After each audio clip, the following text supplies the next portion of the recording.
ओम नमो आदेश सत्य नमो आदेश नवनाथ गुरुजी गुरु आदेश।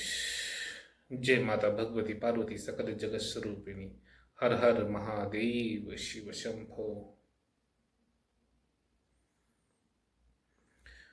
माझे महाराष्ट्राचे जितके पण साधक व साध्वी व जेवढे पण भक्तगण आहेत व तृतीय पंथ, जे कोणी पण म्हणजे जे कोणी पण साधक आजपर्यंत महादेवाची सेवा केली असेल, ज्यांनी महाकालला ज्या व्यक्तीला महाकालला प्रकट करायचे, तंत्रविद्यामध्ये सर्वात श्रेष्ठ आणि सर्वात भयंकर उग्र अवतार म्हणजे महाकालचा. तंत्रशास्त्रामध्ये सगळ्यात उग्र आणि भयंकर खतरनाक महादेवाचं रूप म्हणजे महाकालचं रूप. काय? आणि त्याच्यापेक्षा एक भयंकर खतरनाक सर्वात उग्र म्हणलं तर तो पशुपतीनाथ. का की त्याला 5 तोंड आहेत आणि 5 तोंडांचं वेगळं वेगळं विभाजन आहे आणि वेगळं वेगळं महत्व आहे आणि वेगवेगळी तंत्रक्रिया आहे. काय? जसे माळांमध्ये मण्यांमध्ये वेगळे वेगळे भेद असतात त्या प्रकारचं. काय? पण मी तुम्हाला आहे ना एकदम सरळ आणि खतरनाक विधी देणार आहे साधकांनी. तर ह्या साधकांनी हे ध्यानात ठेवायचं. काय? जे पण माझे कोणी व्हिडिओ बघताय आणि जे पण हे पूजाविधी करणार आहे त्यांनी एक गोष्ट लक्षात घ्या. काय?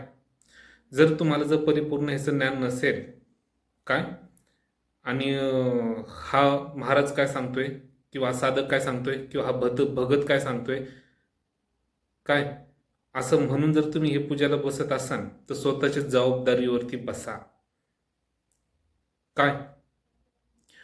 आणि अंतकरणामध्ये भक्ती ठेवून जर तुम्ही करत असाल, अंतकरणामध्ये भक्ती एकदम मनपूर्वक भक्तीपूर्वक आणि विश्वास ठेवून जर तुम्ही हे करत असाल, काय, तर मी जे विधी सांगतोय तुम्हाला पूजाला बसताना कोणाला सांगायचं नाही. काय? महादेवाला प्राप्त करण्याचं म्हणजे महाकालचा जो उग्र अवतार आहे त्याला प्राप्त करण्याचं एकदम साधं आणि सरळ उपाय. कुठलं? साधं आणि एकदम सरळ उपाय. काय? का की तो महाकाल आहे, तो का असं सहज कुठंच मिळत नाही तो, आणि कोणी दानमध्ये दिला म्हणून पण मिळत नाही. समजलं की नाही? तर महाकालची आज पूजेविधी सांगतोय. जे पण महाराष्ट्रामध्ये व पूर्ण भारतामध्ये जे पण एकदम कट्टर महादेवाचे भक्त आहेत त्यांना जी विधी सांगतोय ना ती विधी 3.25 महिने करायची. किती महिने? 3.25 महिन्यात. 3.25 महिन्याच्या आतमध्ये ती विधी पूर्ण झाली पाहिजे. काय? मग ते तुम्हाला कशी करायचे कसं नाही हे तुम्ही स्वतः ठरवा, पण मी पूजा विधी देतो सांगून. आणि एक गोष्ट लक्षात घ्या, ही पूजा विधी करताना काय, स्वतःचा जीव स्वतःच्या जबाबदारीवरती त्यांनी हे विधीला बसायचं. काय करायचं? स्वतःच्या जबाबदारीवरती. ह्याच्यामध्ये जर माझ्या सानिध्यात बसलं तर काय नाही, पण माझ्या सानिध्यात न बसता जो कोणी हा प्रयोग करेल किंवा काय करेल त्याच्या जीवाचा जबाबदार तो स्वतः राहील, माझं चॅनल राहणार नाही. माझं कर्म एवढंच आहे की सत्य कर्म धर्माने मी सत्यविधी कशी असती आणि कसं करायचं असतं हे सांगतो मी. काय? लक्षात घ्या, महाकालला प्रकट करण्याच्या अगोदर काय विधी करायला लागते? महाकालला सर्वात महत्वाचं म्हणजे चिताभस्म सागरात पिरे, हे गोष्ट लक्षात ठेवायचा. ज्या साधकाला महाकालला प्रकट करायचे त्या साधकांनी काय करायचं? एकदम खतरनाक मंत्र पण देतोय मी आणि हे प्रयोग करून बघा. काय? पण प्रयोग करताना सुद्धा मी अजून सांगतोय, एकतर माझ्या मार्गदर्शनाखाली करा, एकतर तुमचे कोणी गुरु असतील भक्कम गुरु, काय, त्यांच्या मार्गदर्शनाखाली तुम्ही करा ही विधी. काय? तर विधी करताना काय करायचे, ज्या वेळेस तुम्ही जो पण साधक जो पण कट्टर साधक आहे महादेवाचा, त्याच्यासाठी हे कट्टर साधकांसाठी कट्टर एकदम खतरनाक ओरिजिनल विधी सांगतोय.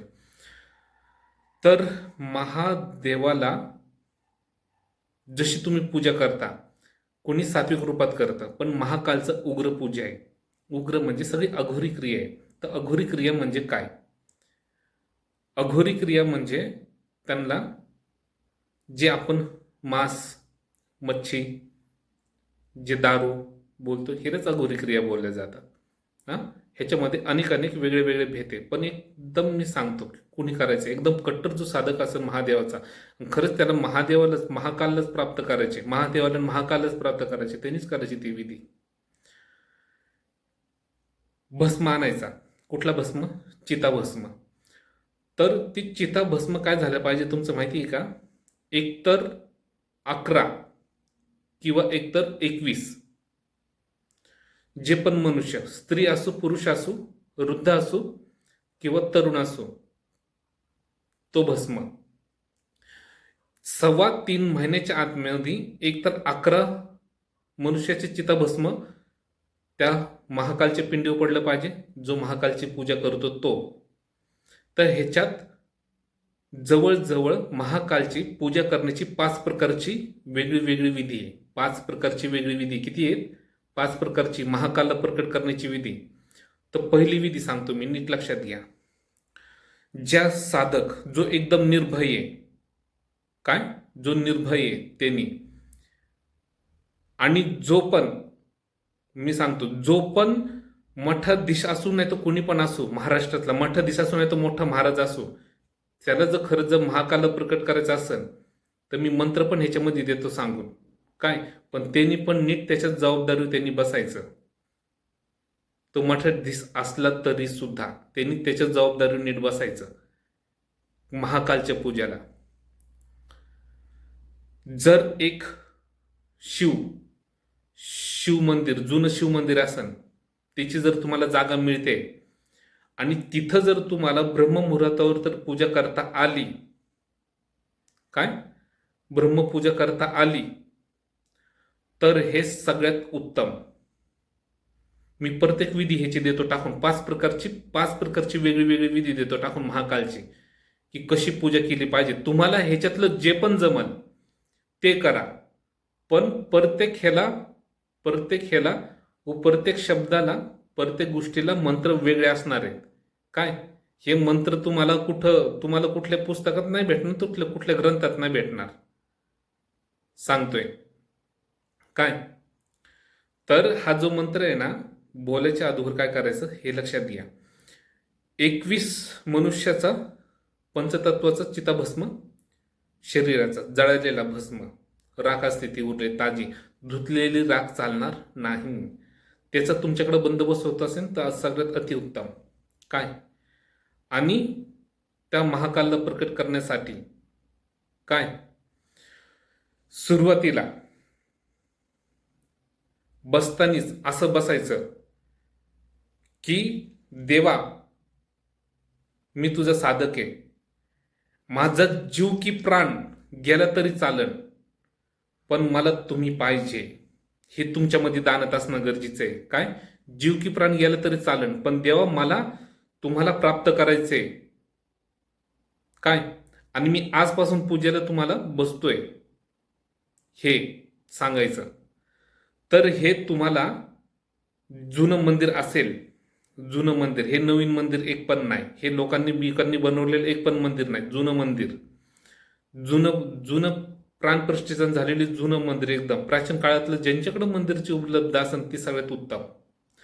तर त्या साधकांनी काय करायचं तिथं, ही पहिली विधी सांगतो. त्या साधकांनी तिथं पहिलं चिताभस्म तुम्ही दिवसा दुपारी कधी पण आणून ठेवू शकता. तो आणल्यानंतर बरोबर ब्रह्मपाऱ्यामध्ये 3 वाजता तुम्ही भक्ती करत असाल तर आंघोळ केलीच पाहिजे असं काही महत्वाचं नाही. तुमचं अंतःकरण शुद्ध असणं गरजेचं आहे, तुमचं आत्मपवित्र असणं गरजेचं आहे, दुसऱ्यांप्रती बघण्याची नीतिमत्ता पण तुमची पवित्र असणं गरजेचं आहे. काय, नाहीतर तुम्ही इकडे तप जप करसाल आणि बाहेर वाईट दृष्टी ठेवसाल, हे करू नका, नाहीतर त्याचे उलटे कर्माचे भोग तुम्हालाच भोगायचे. हे विधी करताना तुम्हाला पूर्णपणे काय निश्चल मनाने करायचे. निश्चल मन, कुठल्या प्रती कुठलीच भावना नाही, वासनाची पण भावना ठेवायची नाही, न कपटी पण भावना ठेवायची नाही, खोटं बोलण्याचं पण करायचं नाही. हे विधीमध्ये कुठलंच नाही. फक्त काय करायचं सांगतो. पहिली विधी तिथं ज्यावेळेस तुम्ही करसान, ब्रह्मपाऱ्यात जायचं. मंदिरात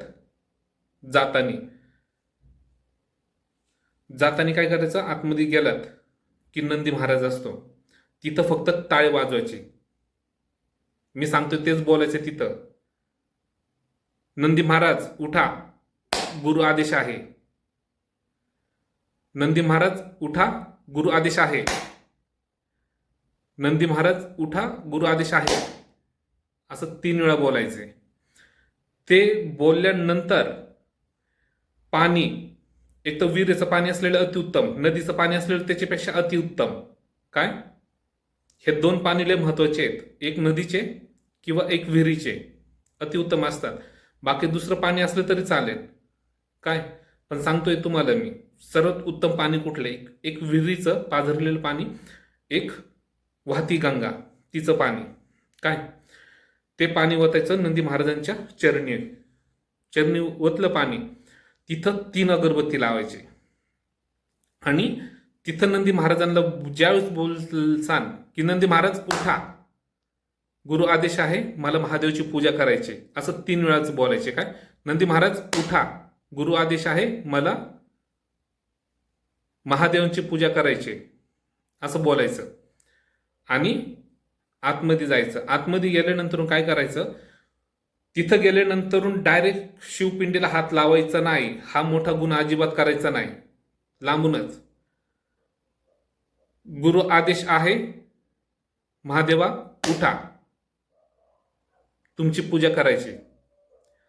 गुरु आदेश आहे, उठा महादेवा, तुमची पूजा करायची, असं टाळायचं. परत गुरु आदेश आहे, महादेवा उठा, तुमची पूजा करायची, असं 3 वेळा बोलायचं. आणि उठवायचं टाळी वाजून. उठवल्यानंतर काय, सर्व त्या पिंडीवरचं जे पण पूजा बिजा केलं असेल सर्व घाण काढून टाकायचं. मग तुम्ही पाणी नेलेलं, कळशी भरून पाणी नेलेलं, काय, कळशी भरून पाणी नेलेलं पंचामृत एक संघ ठेवायचं. पंचामृत तर माहिती, सर्वांनाच माहिती काय असतं. पंचामृत ठेवायचं संघ, ठेवायचं संघ. आणि मग काय करायचं, पाण्याने धुवायचं. तुला कुठले मंत्र येऊ नाही येऊ, फक्त ते गुरु आदेश बोललाय त्याच्यातच महत्व. तिथं फक्त पंचाक्षरी, पंचतत्वाचं, म्हणजे तुझं पंचतत्वाचं शरीर आहे तर पंचाक्षरी मंत्र तिथं बोलायचा. ओम नमः शिवाय, ओम नमः शिवाय करून ते जलधारावरून टाकायचे. जलधारावरून टाकल्यानंतर पिंड वगैरे पूर्णपणे धुवून घ्यायचं. धुवून घेतल्यानंतर परत पंच अमृताने ओम नमः शिवाय म्हणून ते टाकायचं. म्हणजे पंचतत्व तुझे शरीर आहे पंचतत्वाचं, आणि 5 प्रकारचे 5 तत्व तू त्या पिंडीवरती अर्पण करतोय. ठीक आहे. परत त्याच्यावरती पाणी घ्यायचं. पाणीने परत ओम नमः शिवाय बोलत राहायचं आणि ते पूर्णपणे धुवून टाळायचं, स्वच्छ करायचं. स्वच्छ केल्यानंतर एकदम स्वच्छ नवीन टावेल असले तरी चालेल. काय, नवीन टावेल, त्यांनी व्यवस्थित पूर्वक ते पिंड पुसून घ्यायची. व्यवस्थित हळूहळू, जसं की स्वयंभू माझा देवच, माझा भोलानाथ, माझा महाकाल तोच तिथं आहे. आणि तिथं तसं पुसायचं. असं पुसून घेतलं त्याला. ज्यावेळेस पुसलं की ते बाजूला काढून घ्यायचं. ते ज्यावेळेस बाजूला काढलं त्यावेळेस करायचं काय हे पण लक्षात घ्या, की जो पण भस्म आहे घेतलेला, एवढा मुठभर भस्म, मुठभर असला पाहिजे तो भस्म. काय, आणि तो भस्म त्याच्यावरती तो अर्पण करायचा आहे पिंडीवरती, फक्त ओम नमः शिवाय म्हणून. त्या पिंडीवरती जो भस्म चोळलेला आहे तो फक्त ओम नमः शिवाय म्हणून. आणि काय करायचं, तुम्ही जे आहेत ना पंचामृतने जे आंघोळ घालणार, थोडं पंचामृत वगैरे ते पाणी धरून ठेवायचं. काय करायचं, पंचामृत वगैरे ते धरून ठेवायचं तुम्हाला पिण्यासाठी. तर ते पंचामृत वगैरे धरलेलं ते तसंच एका वाटीमध्ये किंवा ग्लासमध्ये काय असेल तुमच्या बॉटल त्याच्यामध्ये धरून ठेवून घ्यायचं. डब्या बिब्यामध्ये ठेवल्यानंतर काय करायचं, त्यांचं तिथं त्यांना लावताना 5 अगरबत्ती लावायची. किती लावायचे, 5 अगरबत्ती. लक्षात ठेवा, 5 अगरबत्ती तिथं पेटवायचे. काय, 5 अगरबत्ती पेटवायचे, 5 कापूर पेटवायचे आणि तिथं ठेवायचे. भीमसेन कापूर असला तर सगळ्यात चांगला, तो कापूर तिथं ठेवायचा. पिंडवरती ठेवायचा नाही, पिंडेच्या अलीकडं. कशावर ठेवायचा, अलीकडं. त्याच्यावरती तांदूळ ठेवायचे नाही. काय, त्याच्यावरती तांदळवरती ते कापूर ठेवायचे नाही, उडीद घ्यायचे, उडीदचे मूठ, 5 उडीदचे मूठ ठेवायचे आणि त्या 5 उडीदच्या मुठावरती ते ठेवायचे. काय ठेवायचे? कापूर. आणि तो तिथं अर्पण करायचा. तो अर्पण केल्यानंतर तिथे अगोदर सांगितलेलं असतं गुरु आदेश आहे काय, आणि फक्त काय बोलायचं माहिती का? गुरु आदेश. गुरु आदेश आहे बोलायचं. तिथं काय बोलायचं लक्षात घ्या. गुरु आदेश आहे महादेवा, मी चाललोय आता, एवढंच बोलायचं. आणि मागं फिरून बघायचं नाही. तुम्ही जर गाडी घेऊन गेला असाल, सायकल घेऊन गेला असाल, काही घेऊन गेला असाल, त्याला मंदिरच्या बाहेर चप्पल बिप्पल तुमचे अदुगर, चप्पल नाही घातलं तरी अतिउत्तम, पण अदुगरच गाडी फिरून ठेवायची. म्हणजे मंदिरातनं जसा निघाला गाडीत, आणि गाडीतनं जसा निघाला डायरेक्ट घरी. मंदिरात मंत्र जपत बसायचे नाही, डायरेक्ट घरी जायचं. तू घरी कुठं पण रानात बसत, रानात असू, तू सपरत असू, कुठं रानात जंगलात राहत असू, कुठं पण असू, तुझ्या घरी जायचं. आणि ती एक जागा ठरवायची. तिथं चिताभस्म असतो ना, चिताभस्म, त्याचं आसन मांडायचं खाली. काय मांडायचं? त्याचं आसन खाली मांडायचं. आणि पुढं जो मोहरीचं तेल आहे, त्या मोहरीच्या तेलाचा दिवा लावायचा. एकच दिवा लावायचा अखंड. तो 3.25 महिने होईपर्यंत विसता कामं नाही. समजले की? अखंड लावायचा. अदुगरच कापूसची लांब लचक एकदम हातभर आहे ना, हातभर एकदम लांब लचक, ती वात बनवून ठेवायची आणि ते त्याच्यात टाकायचं आणि तेल त्याच्यात टाकायचं. मोहरीचं तेलाचा दिवा तो अखंड राहायला पाहिजे. आणि दिवा मातीचा असला तरी चांगलं आहे, तरी लय चांगलं आहे. तर लोकांकडे काय स्टीलचे निघाले, पण मातीचं असलं तर लय उत्तम. मातीचा असो, दगडाचा असो, दिवा तो सर्वात उत्तम. तो ते तिथं ठेवायचा. आणि तिथं येऊन काय मी सांगतो, फक्त तोच शब्द बोलायचा तिथं येऊन, बाकी दुसरं काहीच बोलायचं नाही. तिथे येऊन फक्त असं बोलायचा, कला होतो, कला होतो.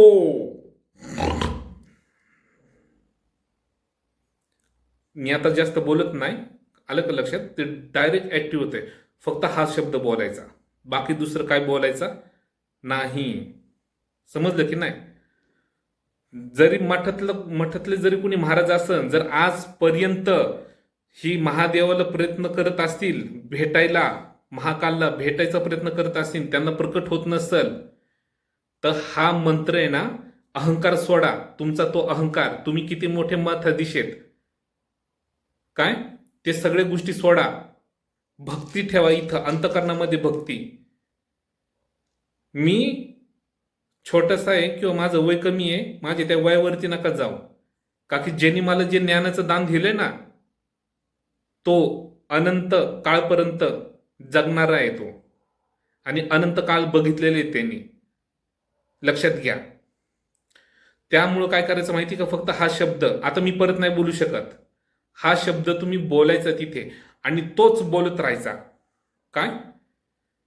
तर बसताना हाताची मुद्रा अशी असली पाहिजे. ही मुद्रा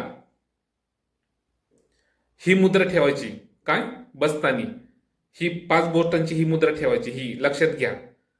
इथं खाली मांडी घालतो तिथं असं बसायचं ठेवून मुद्रा, आणि हे बोलायचं मंत्र. हाच मंत्र काय ह्या विधीला, बाकी काही बोलायचं नाही. आणि जर खरंच तुम्हाला महाकाल पाहिजे असेल तर हा विधी तुम्ही कुणाला सांगायचा नाही.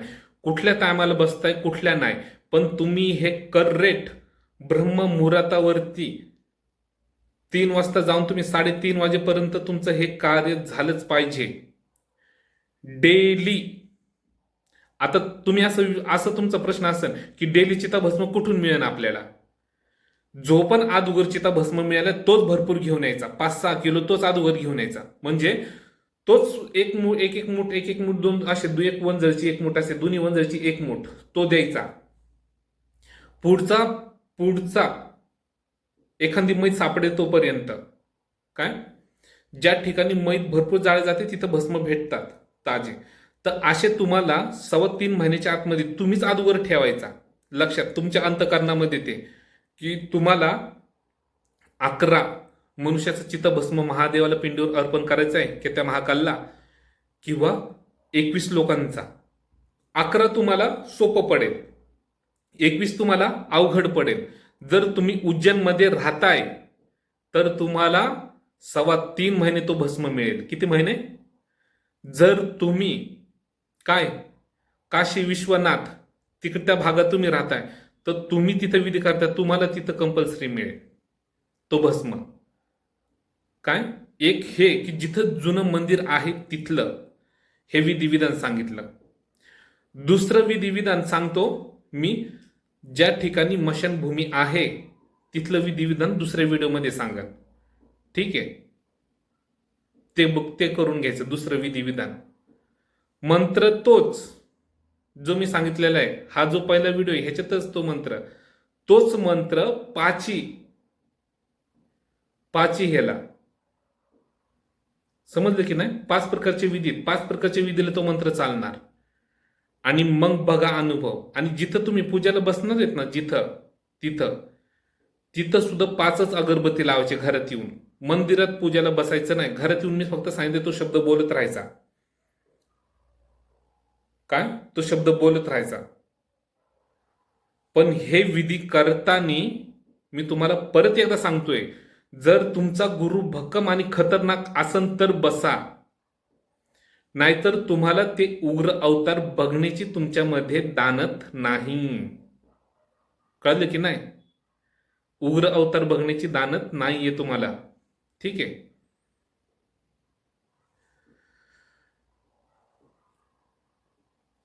इथंच मी आहे ना आता माझे शब्दला पूर्णविराम देतो. काय? आणि ही महाकालची आणि महादेवची खतरनाक विधी फक्त एवढं करून घ्या. जो मंत्र बोललोय तो 2च वाक्याचा मंत्र आहे, 2 ते 3 वाक्याचा. हेच ओरिजिनल खतरनाक मंत्र. हेच मंत्र मला प्राप्त झालेले आहेत वरून. अनेक असे मंत्र आलेले आहेत, अनेको म्हणजे अनेको. काय? मी दुसरे सेपरेट आहे ना, सेपरेट चॅनल बनवणार आहे, त्यावेळेस त्याच्यामध्ये अशी खतरनाक तंत्रविद्या टाकन ना की जो माणूस करेल ना तो तिथेच गरगर फिरला पाहिजे. ओरिजिनल विधी. मग त्यांना कळेल की ओरिजिनल विधी काय असते आणि ओरिजिनल मंत्र काय असतात आणि ओरिजिनल भगवंताची प्राप्ती काय असते आणि ओरिजिनल सिद्धी काय असते हे त्यांना कळेल. आणि भगवंताला प्राप्त करण्यासाठी कशी पूजा करायला लागते हे कळेल त्यांना. समजलं की नाही? इथंच माझ्या शब्दांना आता पूर्ण विराम देतो. ओम नमो आदेश, सत्य नमो आदेश, नवनाथ गुरुजी करू आदेश, अलख निरंजन.